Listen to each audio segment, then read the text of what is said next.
Today on Commander Replay, it's Game 3 of the Zacama Monster Triple Pack versus Grenzo, Ramos, and Kresh. Find out who wins next on Commander Replay. Hey guys, I want to take a quick second to thank my awesome Patreon supporters. You guys are awesome. If you want to help support the channel and vote on which decks I play next, feel free to check out my Patreon at the link below. Welcome back, everyone. Game 3 with Zacama. So we kept a hand that looks like this. We have 3 lands. This Tusker can find another land. We have a Voltaic Key, and we have this Reforge the Soul. I'm probably going to look to get into this Reforge the Soul pretty quickly. I think that'll throw opponents off their game a little bit, as well as basically we just want to try to cough our hand out and then draw 7 new cards. So I think that's going to be the plan for right now. And today I'm joined by 3 Patreon supporters. We have Dark Matter 456 piloting Kresh the Bloodbraided. We have Kithron piloting Grenzo Havoc Razor, and Chaotix 2075 piloting this Ramos Dragon Engine. Ooh, that's a heartbeat of spring. Well, that's interesting. Play the Jungle Shrine right here. I decided I wanted to get the green mana down so that we can use Tusker on turn 3 instead of going for the untapped land into Voltaic Key. Thaumatic Compass for the Kresh the Bloodbraided opponent. Grenzo Havoc Razor coming into play.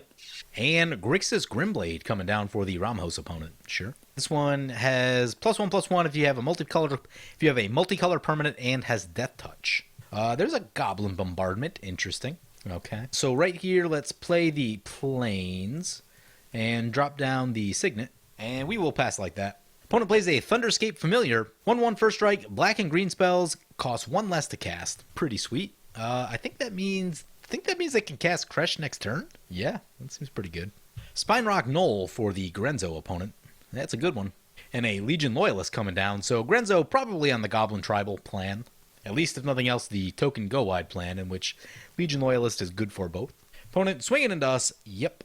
Gonna exile some stuff off the top of our library. Let's see what gets exiled. Kodama's Reach and a land. Oh, that Kodama's Reach would have been nice. Luckily, they can't cast the Kodama's Reach, so that's good news for us. Opponent lays down a Goblin Gavalier, and that brings it back to our turn. There's a Mirari's Wake. That's a good one. I think right here I'm going to go Mountain, cycle the Tusker, use the ability, get a Forest, and we draw into a Cathartic Reunion, and then we'll play the Voltaic Key. I was trying to like cough things out of our hand more, and we seem to be getting more and more cards into our hand. Which means we'll probably be waiting a while on this Reforge the Soul. So next turn the plan is land Mirari's Wake, and then hope to untap with that, and then we should be able to get pretty crazy once we do that. Rated coming into play. Opponent's going to swing with the Familiar into the Grenzo opponent. Sure. Ooh, Treasure Nabber coming down for our opponent. That's a fun little one. That's a card that I've been meaning to use a bit more. Honestly, I just haven't played Magic over the past few weeks. This is the first time in about 3 weeks that I've actually done any filming, so I took a big break for the holidays. So I haven't had a ton of chances to use Treasure Nabber yet. But opponent coming into us, Grenzo coming into us for more. Yep, gonna exile more stuff off the top of our library. Hopefully they don't hit anything too big. We lost Hazaret's Undying Fury. I don't even know what this one does. Shuffle your library, then exile the top 4 cards. You may cast any number of non-land cards with converted mana cost 5 or less from among them. Seems pretty cool. There's a lot of 2-drops in this deck. A Wear Tear and a Mountain. I'm okay. We didn't lose anything like... Hazaret's would have been fun to mess around with, but I think we'll be fine without it.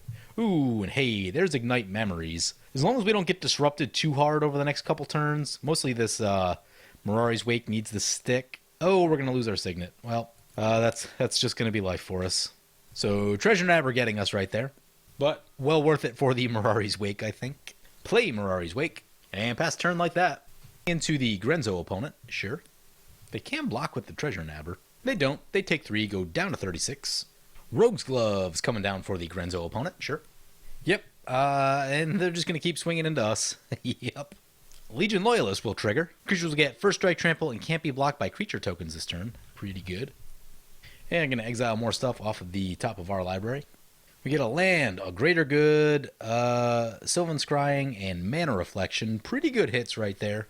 Greater Good, I'm sure, very good in this deck. Mana Reflection, also very good. Ooh, opponent's going to activate the Spinerock Knoll. Let's find out what they got with that. Coveted Jewel. Enters the battlefield, draw 3 cards, and then tap it to add 3 mana of any color. Interesting.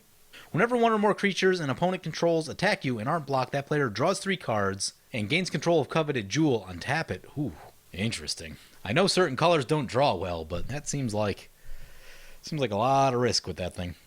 Goblin Trashmaster. Other goblins get +1/+1. Sacrifice a goblin, destroy an artifact. That seems really good. We do regain control of our Selesnya Signet off of the Treasure Nabber, so that's nice. Since that only lasts till the end of their turn. Uh-oh. Jeskai Ascendancy for the Ramos opponent. I bet that's not in there for just value. That's a Karmic Justice. That's some interesting protection right there. I was kind of hoping for a land, honestly. So we have 8 mana, 9 with the Signet. That gets us into Zacama. Zacama would untap all of our lands and give us 8 more mana. Would untap all of our lands, and then we could use 2 lands to play the Heartbeat. I'm a little nervous about just like laying the Heartbeat down without being able to like win on the spot. But yeah, I think we're going to start by just casting Zacama, and we will lose control of the Signet again. So if we played the Heartbeat of the Spring, we'd have 1 floating, and then we'd be able to tap these for 3. That would be 7 mana. I don't know if that 7 mana really actually does all that much. But I do think I want to get the Karmic Justice down right here. Protect our stuff a little bit.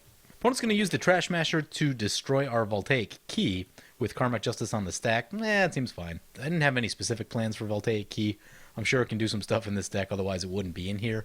Really good with the 2 mana rocks. We do have some mana floating. I do want to take advantage of that, so not really looking to mess around with this Jeskai Ascendancy. So we'll just blow that up while we have the mana on the stack. And then I think I'll lay down the Goblin Bombardment also. And we'll pass the turn like that. Opponent's going to use the Thaumatic Compass. Yep. Opponent's going to equip the Rogue's Gloves to Grenzo. Opponent's still sending everything into us. Decided to pull back their commander. Yep, sending everything at us. Probably a good call. This deck is ridiculous. I think Treasure Nabber is probably the one we want to get rid of. Yeah, let's get rid of the Treasure Nabber. Oh, opponent's going to play a Dictate of Erebos. Wow. This is going to make Kresh huge. Well, I guess actually it doesn't trigger just yet. So we got some exile triggers and a goad trigger. Oh, opponent does goad the Grixis Grimblade. Rogue's Gloves will trigger. Opponent can use the Diamond Valley in response to us trying to blow up the Dictate. So that's a thing. And Kresh is going to get a little bit bigger with creatures dying. It's a 9/9. Whew. Goblin Bombardment coming down. Yup. We have one of those. Ooh, and that's a Goblin Matron. Warren Instigator coming down. That's a good one. Opponent goes for a Legion Warboss with the Goblin Matron. Would not be sad to see a board wipe right here. Your Tiller Nephilim attacks. Return target creature from your graveyard to the battlefield tapped and attacking. That is a sweet one. Opponent going to send the Grixis Grimblade into the Kresh opponent. Let's see if they give up their Thunderscape right here.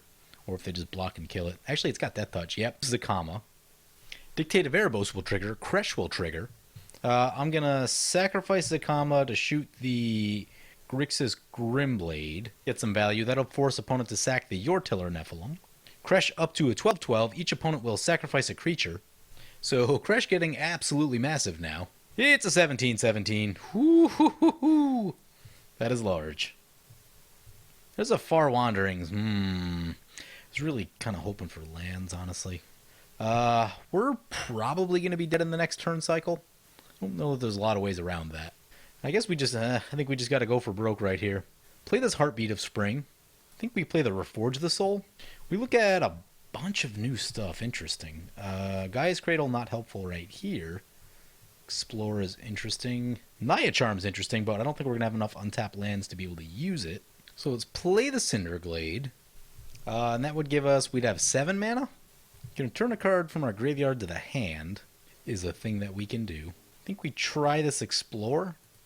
Swords to Plowshares is huge. That's going to let us survive for another turn. Ooh, yeah. Ancient Amphitheater comes down tapped, unfortunately. So we'll play this Mountain. That's 5 mana. Let's play this Warstorm Surge. Play the Swords to Plowshares on the Kresh. And I think we can survive the Goblins for a turn. Opponent's going to sacrifice Kresh to gain the life. I guess they would have gained it anyway, so doesn't make a huge difference right there. So we're going to try and survive back to our next turn, and if we can do some ridiculous stuff. Somberwald Sage coming down. Sure, I'm okay with that one. Ooh, Ether Flash. Whenever a creature enters the battlefield, Ether Flash deals 2 damage to it. That'll keep opponent from being able to slam tons and tons of goblins. That does also shut off our Empty the Warrens, though. Although I guess Empty the Warrens would still trigger Warstorm Surge, so that's not the worst. And I think we probably have time to sack it to the Goblin Bombardment, since that would be a trigger. Yeah, that should work. Bloodspore Thrynax coming down. It's got Devour. Each other creature you control enters the battlefield with an additional +1/+1 counter on it, where X is the number of counters on the Thrynax. Sacrifices the Somberwald Sage. That's going to trigger Ether Flash triggers, and Dictate will trigger. Dictate will be very good for us trying to survive back to the next turn, so I'm all about that. So we got pretty lucky with that Swords last turn, because I think Kresh probably would have come our way if Kresh was still in play. Opponent sacrifices the Goblin Trashmaster. That's actually the one they probably wanted to keep against the Ether Flash, quite honestly. That significantly reduces the amount of damage that they'll be able to do this turn. Oop. Opponent's going to make their Warren Instigator unblockable. So it looks like they're planning to get some goblins out of their hand with the Rogue's Passage. Oh, hey, that's a Shared Animosity. Okay, they don't have tons and tons of things in play yet, but can still do a lot between Shared Animosity and Goblin Bombardment. And a Goblin Rabble Master. That should die as soon as it comes down. Yep, so that dies to the Ether Flash. Nice. Opponent definitely should have kept their other guy alive. And an Endless Atlas. Warren Instigator into the Kresh opponent. Legion Loyalist into us. And Grenzo into the Ramos opponent. Shared Animosity will trigger. And Legion Loyalist will trigger. So each opponent takes a little bit of damage. And that brings it to Ramos' turn. They tap up for a bunch of mana. Here comes Ramos. Ether Flash triggers. Does not kill it. Alright, that brings it back to our turn. Alright, we got a lot we can do this turn. Oh man, I'm torn between this Guy's Cradle. I don't know if we're going to get the one card that makes Guy's Cradle really good right here. I think we'll, yeah, let's try it. Let's get the Cradle down. We're going to cast Zacama. We have 7 mana left over. Warstorm Surge will trigger. Do we shoot Zacama and, like, do it all again? I don't know. If we shoot Zacama, Zacama will be 13 to recast. Yeah, I think we can do that, like, a couple times. Yeah, let's try it. So have Zacama shoot itself. It'll untap all the lands. Use the Gaia's Cradle before we forget. Get some mana out of that. So we've got 10 mana floating. Cast Zacama again. So Zacama was what? 11, that was 13 that time, it'll be 15 this time. I think we can do this a couple more times and still make it profitable. So Zacama will be 15 to recast, if I'm counting all this correctly. Yeah, so 15 to recast. Make sure we've got... Yeah, we can do this. So we're going to Naya Charm, return the Reforge the Soul. Reforge the Soul comes back, play the Reforge the Soul. We draw Runeborn Hellkite. Ooh, Past in Flames. Seething Song. Entreat the Angels. Entreat the Angels might be able to win with Warstorm Surge out. Let's just take a look and see. That is 20, 28 mana, 29. So that would give us about 15. That would give us what, like 13 or so Angels? 13 times 4 off the Warstorm Surge is a lot? Yeah, let's do that. Oh, and if we do this right, let's leave that much floating. That's going to give us 10 Angels. Ether Flash will trigger about 1,000,000 times. Warstorm Surge is going to trigger a whole bunch.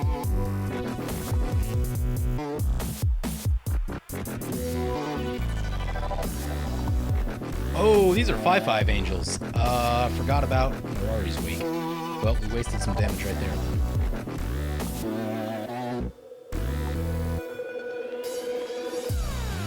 One's gonna Goblin Bombard us for 1. Sure.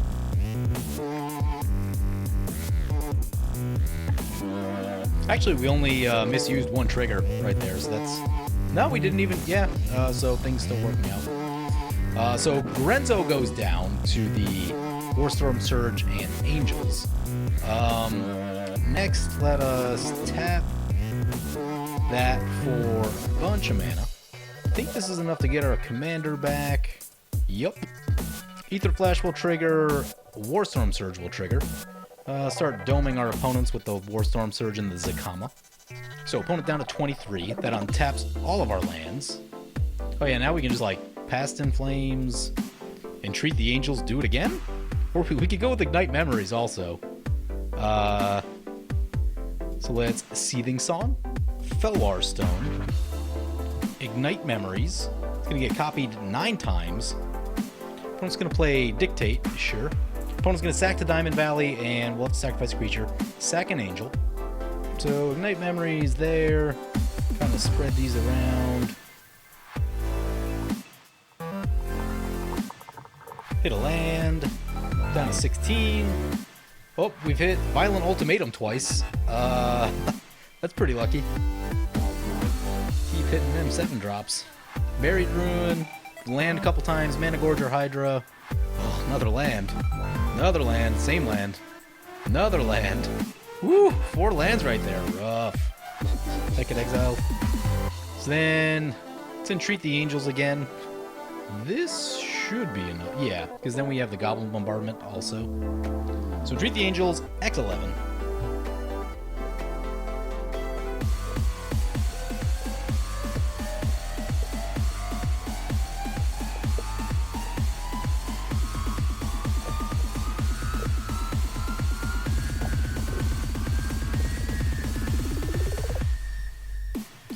And there it is! Zacama Storm, storming off. Feel bad for our opponents. That took me a long time to execute all of that. Oh man, Matthew wanting me to just play the most heinous decks against Patreon supporters. Anyway, it's a cool deck. Things get a little weird with the mana count being so low. I'd personally bump it up 1 or 2, but still a fun deck, still really cool, really powerful. We saw the turn 2 Zacama in the one game, which was really interesting. So anyway, hope you guys enjoyed the video. As always, feel free to comment, like, or subscribe. Thank you for watching.